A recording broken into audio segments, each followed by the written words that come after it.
So I'll just get us started. Thank you very much, Alex, who will be our moderator today from the Neuroemergence team. And then my name is Saskia Wenniger. I'm joining you from Amsterdam, the Netherlands, and I will be introducing our team members or panel members to you. I will start off by introducing you to Dorsey McFadden, who is the founder of the Flex Your ADHD community, which is a Slack group, but also an amazing website full of articles and information, and also links to wonderful objects that might support you with your ADHD. And she is also a coach at livehappyadhd.com. She is highly motivated, not only having ADHD herself, but also having lost a brother to the maltreatment of ADHD. So it's a very personal subject for her on both fronts. I would also love to introduce to you Dr. Helen Read, who is joining us from the UK and is a clinical psychiatrist, did I say that correctly, with plenty of experience around ADHD, and also the founder of a consulting company around ADHD, working with the NHS in the UK. And Shelly Collins, who is the co-host of the Translating ADHD podcast, together with Cameron Gott, and also an ADHD and success coach in her own right, having come from the space of being an organizer. Those are her roots.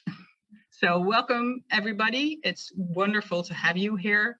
We're going to be talking about the topic of women or assigned female at birth people and ADHD. To me, it was very important to make the title of the panel that inclusive, even though we might not have people who identify with that second label joining us today.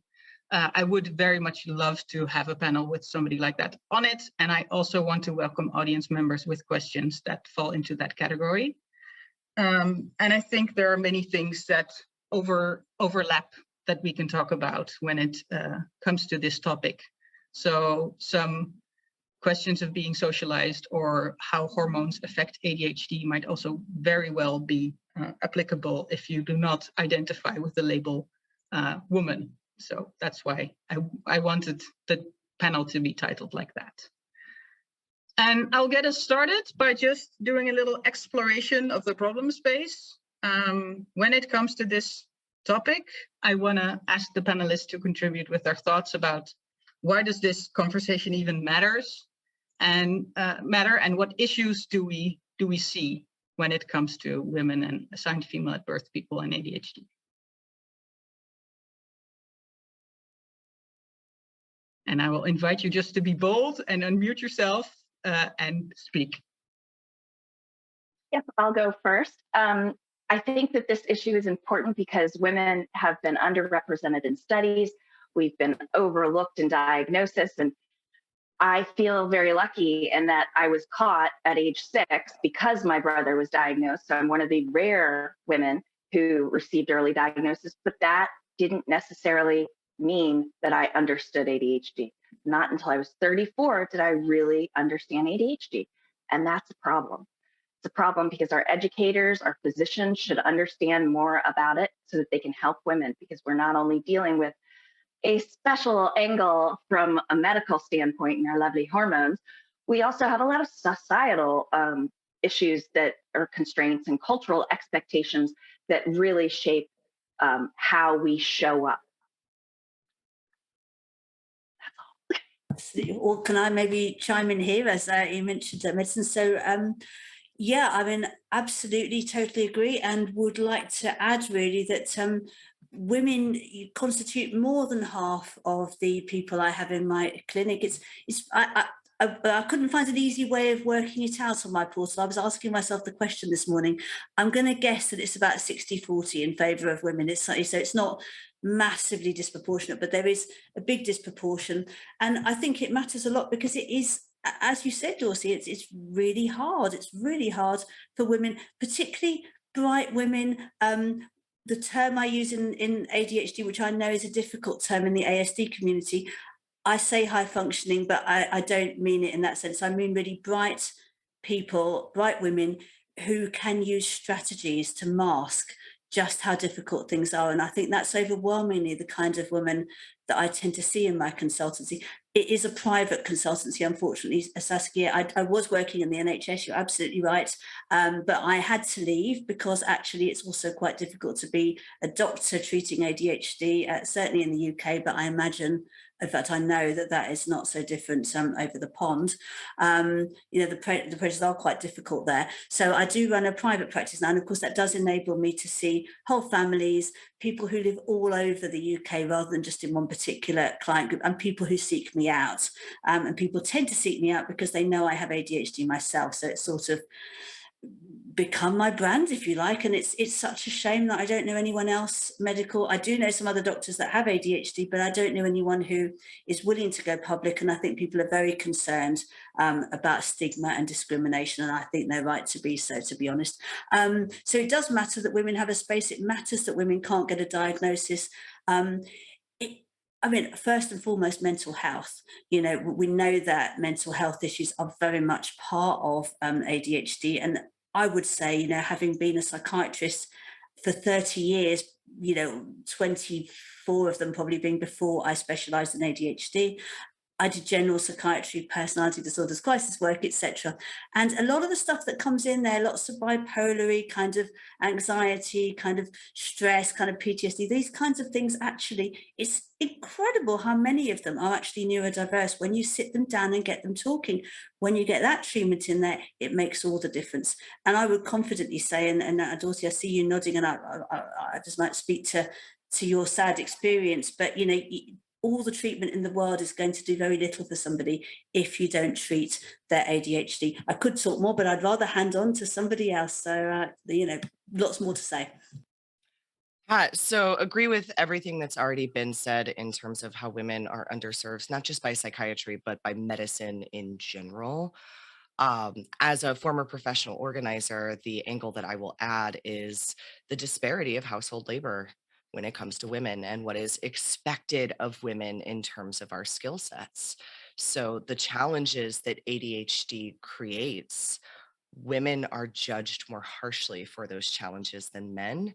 And women, I find, so like you, Helen, I would say my coaching clients are in general about 60-40 women to men. I would say in general, my male clients were diagnosed much earlier in life, and my female clients were diagnosed much later in life, usually coming to me in middle age with a pretty fresh 1 to 2 year old diagnosis.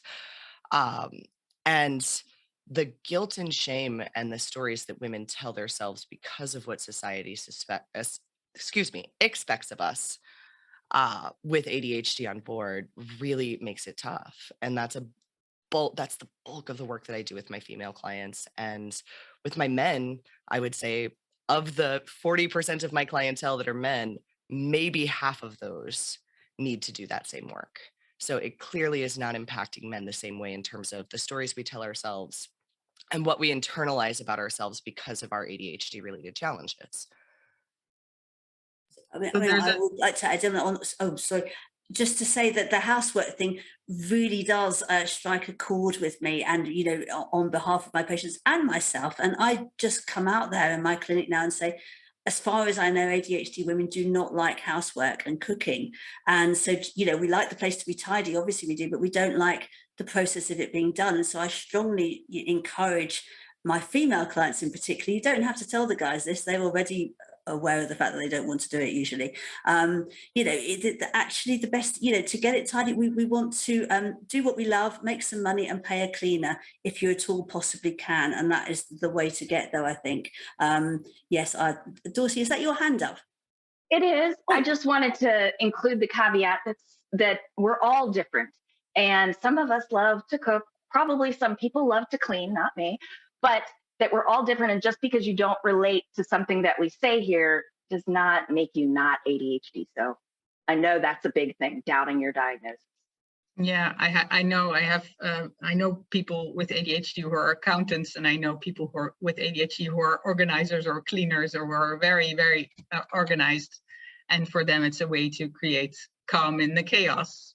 So it's definitely, we are all different. If you've met one person with ADHD, you've met one person with ADHD, but there are definitely common challenges. I'm curious to hear a little bit more about what you feel about maybe the overlap between those late diagnoses or even misdiagnoses. I know I got diagnosed pretty early in life in my 20s with both depression and anxiety, and none of that was actually handled well enough. I just adjusted like what I was expecting of myself up until the point where I got the ADHD diagnosis and the treatment in line with that, and especially ADHD coaching. And I think about 80% roughly of my anxiety and depressive things became so much easier to handle just because I had the knowledge of the underlying ADHD issues that were causing the anxiety and the depression. So I tell my clients, I'm not a clinician, I'm a coach, but in my experience, in my own lived experience and my experience with my clients, what you just said is very true. Both misdiagnosis early on. I was diagnosed with anxiety at age 18. I was diagnosed with seasonal depression at, I don't know. I can't math because I'm sick. Around 2012 or 13 when I first encountered CAM and was in coach training by way of organizing, not by way of ADHD. I was not yet diagnosed. And then I was diagnosed with ADHD in 2014. And when I began working with CAM as my coach, so for those that were not here for the prior discussion before we started recording, when I say CAM, that's Cameron Gott. He is the co-host of my podcast, Translating ADHD. He was previously my coach, and before that, he was my mentor coach. But like you, when I started doing my ADHD work, anxiety and depression got easier to manage. And particularly with anxiety, which was a primary diagnosis for me and one that I was medicated for, I started to realize that my anxiety wasn't about things I can't control. It wasn't that general clinical anxiety. It was always tied to what I wasn't attending to because of my ADHD. And when I started being able to close that gap between intention and action, those symptoms got so much more manageable. And in fact, I consider anxiety a symptom now. So when I feel an anxiety spike, I check in with myself. What am I not attending to? What's flying under the radar here? What do I need to turn my attention toward? And I would say for the bulk of my clients who have these diagnoses of anxiety or depression, this same thing is true. So with ADHD on board, oftentimes it's not a primary cause. It's a symptom of the ADHD and the unwanted behaviors that come along with it. So as we're mapping out this problem space, we're noticing the diagnosis issue, the being socialized as female, and lots of expectations around skills and tasks that are high in executive functioning demand, as it were. Hormones also play into this maybe. So I wonder, Dorsey, you might want to add something on the previous topics before we go over to that, but that would be my next ask. I was just going to add that for me, understanding the trauma associated with ADHD, the complex trauma, and validating it in myself, not discounting it, understanding that hypervigilance that Shelly is talking about, it eats away at you. And if you don't know why, it really eats away at you. So the education piece about your brain brings so much relief. And I think that's so important for people to understand. That's all. Yeah, I think what Shelly just described about beginning to notice the anxiety as a trigger, not to spiral out, but as a trigger to start to do the work of checking in and figuring out what needs to be handled, is a wonderful illustration of what can happen if we become aware of how those little stacked micro traumas become something that is ruling our daily life. But what also is possible if we start to unpack that and build supportive strategies for ourselves. Yeah, 100%. I think strategies are so important, aren't they? Understanding, that we have ADHD, and as a result, certain things are going to be a bit harder. Those executive functions, as you mentioned. I mean, I'm very much, I'm not sure what the differences the panel bring here, but I also feel with regard to mental health issues, it matters a lot if we're on medication, whether it's working or not at that time. And there's a particular issue that I think is not well known enough, I don't think, by doctors, but is something that patients tend to know about, or clients, which is, with stimulants, the gold standard treatment, they do tend to wear off a hell of a lot earlier than what the packet says. And when they do wear off, there can be quite a sort of crash, and that mental health is really, really going to spike at that time, which I think is also relevant when we're talking to people, because I feel like it's a partnership between medication, strategies, and exercise being sort of three different things that are all helpful with ADHD. And, that we can hopefully holistically, as it were, combine these things to make life easier and better. So going on to the topic of hormones as part of what is a factor for women and assigned female at birth people in ADHD, I'm wondering if you're willing, and this might be a very personal question, so feel free to opt out, if you're willing to share some of your experience either with your clients or with yourself from both how maybe your ADHD worsened or changed as you hit puberty, or for some of us it may be an issue, for me at least it is, that as you're entering the hormonal changes of premenopause and menopause, the ADHD starts to change as well. And I'll start by sharing a quite personal story, and there's more in the podcast of ADHD Adulting, who did a huge series of episodes around this topic. So if you want to learn more about this, I definitely encourage you to check that out.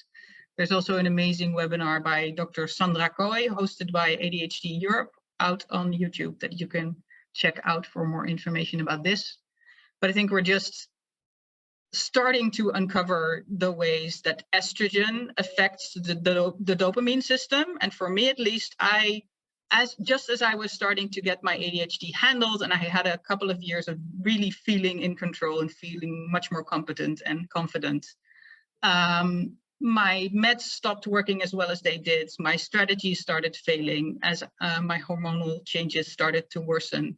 And I really also got really bad depression that did not feel like any previous sort of depressive episode I had had. I got suicidal ideation, and I spent almost 2 years talking to various doctors to try and get the type of hormonal treatment that works for me, because I have a very sensitive system.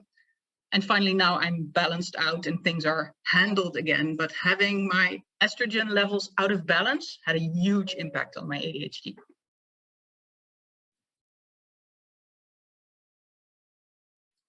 So I will jump in and say that for me, puberty was really tough. Things were tough in my household anyway. And so my emotional, and I'm combined type, so I do have hyperactive components, and my emotional dysregulation was out of control. Absolutely out of control. Just big emotions, big outbursts, big temper. And it was something that I didn't understand. Even when I was first diagnosed with ADHD, I didn't understand who I was then versus who I am now. It's only in the last few years that I'm really seeing how that impacted that period of my life. As far as, hormones go in general, I think it's worth not just talking about puberty and menopause, but also monthly cycles. Yes. So Helen, I want to tack on to your strategies, medicine, and exercise. I think there's a fourth thing there, and that is what's actually going on but in the gap between intention and action. Because what's going on there, what story is there, what's actually getting in the way of action is usually not a solve by strategy. It's something else. It's some story we're telling ourselves. It's some other thing getting in the way. And for myself and my female clients, a week before my period, the stories in my head go really dark. I call it PMS gremlins, right? And again, for years, even years after my diagnosis, wasn't recognizing or connecting that period in my monthly cycle with how I was showing up differently, with how I was feeling differently about myself. Really didn't start to fully grasp that until I started to see it in my clients. And then I started to pay attention for myself. And just being able to name it makes a pretty big difference, right? When I start to have those dark thoughts, being able to name it and know it's there can kind of help pull me up out of it. But it's still a really tough time.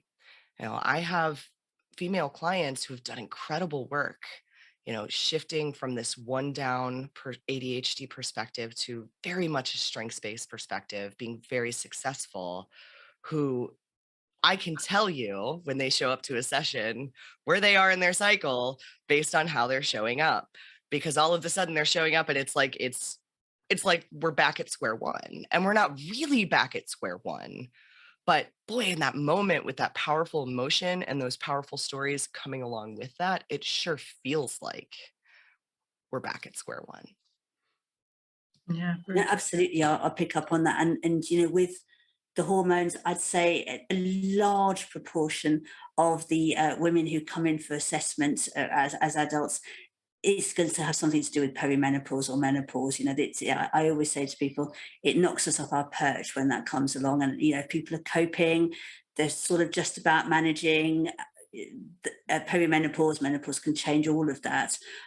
Additionally, I was watching you, Saskia, talking about hormones and things earlier on when I was I don't know, a week or two ago, and I thought it was so interesting. But I do think that PMS is very common anyway, isn't it, in the general population? But it's way commoner, isn't it, in neurodiverse women? And it's really common that women will say, "Oh, my medication doesn't work," around that time, and I quite often have sort of dual medication strategies. You take extra on those days, and that for some people can be a helpful thing and for others not. But of course, knowing that it's going to get worse for women that have regular cycles, it's so powerful to be able to sort of plot that on the calendar and know, like, that week I'm not going to arrange anything really difficult for myself. And I think treatment helps a lot. And sometimes it makes a difference between people being able to monitor their cycle and people not being able to monitor their cycle, because sometimes people are so overwhelmed that they're like, well, it's roughly regular, but honestly, no idea about any of that. I just can't tell you. And I think I relate to that a little bit myself, because I think I've had probably quite a reasonably lucky ride with hormones in my life, and I'm postmenopausal now and on HRT, which I do think is a good idea with ADHD medication for people who can tolerate it, obviously. And of course, the neurodiverse population tends to be a lot more sensitive to everything, and that often includes HRT, doesn't it? So there's often some journeys that some of my clients have been on, which are absolutely fascinating to hear about.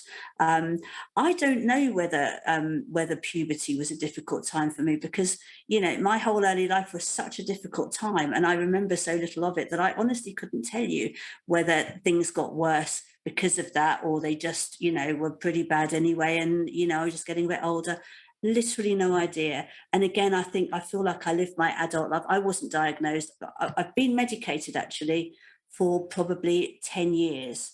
But for most of that, they were medicating a sleep disorder with stimulants. And so I only actually got my ADHD diagnosis, I think it's going to be 18 months ago. It was ever so recent. And it's really because, look at me, like everybody assumes, it seems so obvious. But at the same time, I was quite scared when I was going to, I thought, will I hit that threshold? Will I hit that threshold? And, it was quite a difficult process, actually. And me being me, and I think this is about my ADHD, I was thinking about IVF at the time when I was 37, and I was first told, oh no, you're actually in early perimenopause. My cycle was still working at that point, so we're not going to take you on.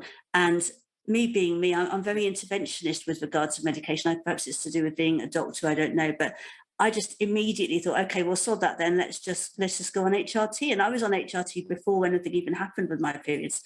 And while that was a really gung-ho, insane strategy, as I look back on it now, perhaps it protected me from, some of the terrible things that I see my clients going through with perimenopause. But it was a very ADHD thing to do, obviously. Yeah. And I'd just like to share, I remember thinking, I didn't understand this at the time in my 20s, but and now looking back, I can see it. Every month I'd end up crying in a closet because somebody would say something that would hit me the wrong way.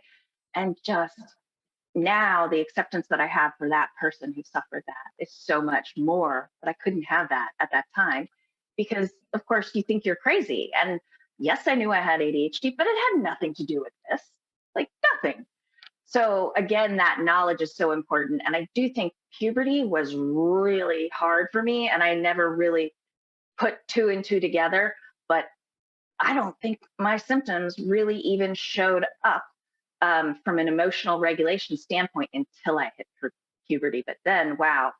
And the thoughts, the stories that you tell yourself are just, they're so sad and they're so intense and they're so judgy from a societal point and what people say, crazy is the word that comes to mind. And it sucks that you call yourself crazy and that you have to deal with that shame. And no one should have to deal with that shame and that misunderstanding. Crazy, emotional. A little aware of the overview. I just want to make sure that, do we want to do a deeper dive into this as our first topic to explore further, or do we want to move on to one of the other things that we've sort of mapped out in the problem space? Happy to continue talking about the hormones, but just want to make sure. The time well, I could certainly say more, but I could also say more about other things, so I'll leave it to the panel to work out. And I agree either way. I just had a quick thing to chime in with ADHD and tracking your cycle and how difficult that can be. Women, engage your partners if you have a partner, whatever their gender is. Share what's going on, articulate your experience to your partner. My partner, who is a man, is my biggest ally there, because sometimes it's him gently saying, hey, is this PMS gremlins? This seems like this might be PMS gremlins. And it seems like, calendar wise, it might be about that time. And gosh, without that, I would probably only be catching it myself in advance half the time. So, articulate this experience to others, which is, again, another thing we're taught not to do as women, right? We don't talk about our cycles. We don't talk about our hormones. We certainly don't talk about our periods, right? We don't talk about these internal terrible stories. So not only is he a support in gently pointing that out to me, he's also a support in being able to articulate those thoughts. Because when I put words, and the coaches in the room know this, when I say the words out loud, they lose all their power because I know that those things aren't true. Yeah, that's such an amazing comment to make, Shelly. I fully agree. And there are a couple of difficult things in that advice. I think one of them is finding a way for your partner to gently tell you that this might be, and leave also open the space. Well, yeah, maybe it's amplified by my hormones, but actually this is really bugging me, to be able to have that conversation without being dismissed because you're in that period of your cycle is very important. And then what's also really important is the verbal processing that you mentioned, like having a partner that's able to hold space in a kind way for you, and to listen to maybe the verbal diarrhea that we sometimes have, so that you can talk out loud and figure that out for yourself without your partner stepping into okay, now I need to take this on and I need to be the problem solver here, and now it's actually become my thing and I'll give you advice, and if you don't take it, I'll get angry, is a whole other ballpark that we can sometimes get stuck in. So finding a dynamic between the two of you where there is that kindness and that really open question, like, is this about your cycle? Is so important. And I really like the Brene Brown preface that she uses, where when she talks to her partner, she says, the story I'm telling myself is, which immediately puts you once removed and makes you a little bit less attached to the story. Shared language is so important. PMS gremlins, this is the story I'm telling myself. There's a shorthand there. right? This is the story I'm telling myself disarms that problem solver. Also lets my partner know I don't actually think these horrible things about myself. I just need to say them out loud so that I can feel better. So just let me be terrible to myself for 5 minutes and then we can move on. I think external processing actually it's something I've noticed. I mean, I do it myself, of course, and sometimes I'll be talking and my partner will say to me, I can't answer that because I'm not a psychiatrist. I'm like, well, no, I wasn't actually asking you to answer. I'm just saying it because saying it helps me to know what I think. And I've heard that time and time again in the clinic from women, that external processing is quite important, I think, to help us sort of, if you hear it out loud, somehow that really helps to make thoughts clear, because I think it's such a jungle in here, isn't it, that sometimes it's quite hard to distinguish what's important from what isn't. But when you say it, and sadly perhaps for our partners sometimes when you say it when there is actually another person who looks like they might be listening, that it gives you some kind of sounding board. Even if they're not actually listening, it helps you to see, what does this sound like in the space between me and another person? Does it sound crazy? Does it sound normal? So I think, it's important that we do it, and important our partners let us do it. Very much so, yes. Dorsey, do you want to chime in on that note? Okay. So we've talked about hormones, and we've talked at the beginning about the late diagnoses, the trauma that comes from the constant negative feedback about the executive functioning, and about being socialized as female and therefore masking certain ADHD traits that are not considered nice. Maybe I know a lot of women who have suppressed most of their hyperactive traits and were quite surprised to get a mixed or hyperactive diagnosis. I myself really pick at my fingers. That's been my strategy for sitting still. So I had to get fake nails because I would pick my fingers until they were bloody. And I still cannot quite break the habit, but with these nails, like, they're too blunt to hurt myself. So there are all sorts of things. I know I have a friend who would sit in the class just pressing her nails into her palm. And thankfully, she had a teacher who knew this about her. So she would walk up to her after an hour of teaching, check her hands, and then go, "Oh, you need a walk." And she would send her out to do an errand, get something from another teacher in another classroom. So she'd have the opportunity to move, and then afterwards she would be able to focus again. So I'm curious to hear a little bit more from you about that experience of being socialized as female and how that affected your ADHD traits. So just thinking myself about my not misdiagnosis, but it was missed because the teachers didn't get it. It was the researcher or the tester who was testing my brother who told my parents that they were finding genetic links with ADHD and maybe they should get me tested. Lo and behold, yes, she's got some learning disabilities and yes, ADHD.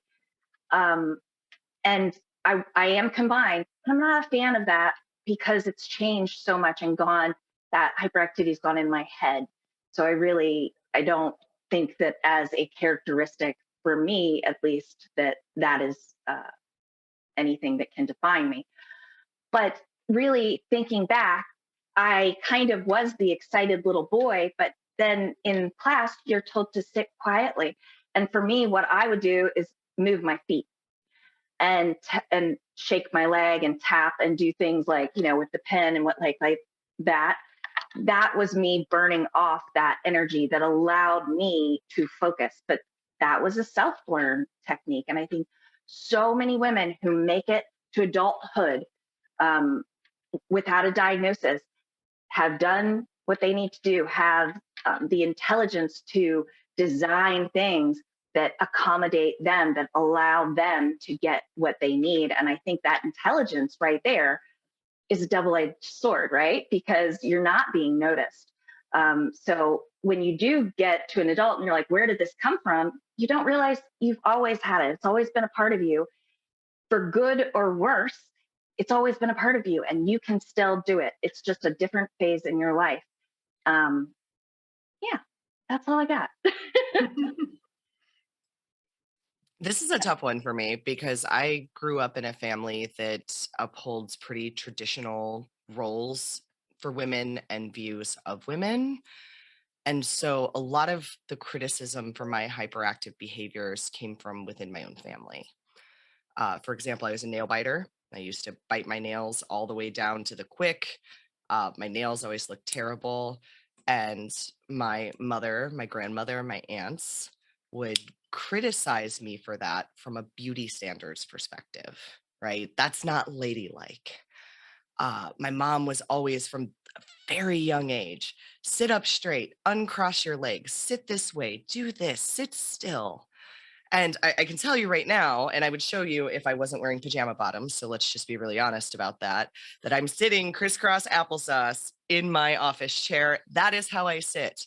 I cannot sit with 2 feet on the floor, and I give myself permission to do that now.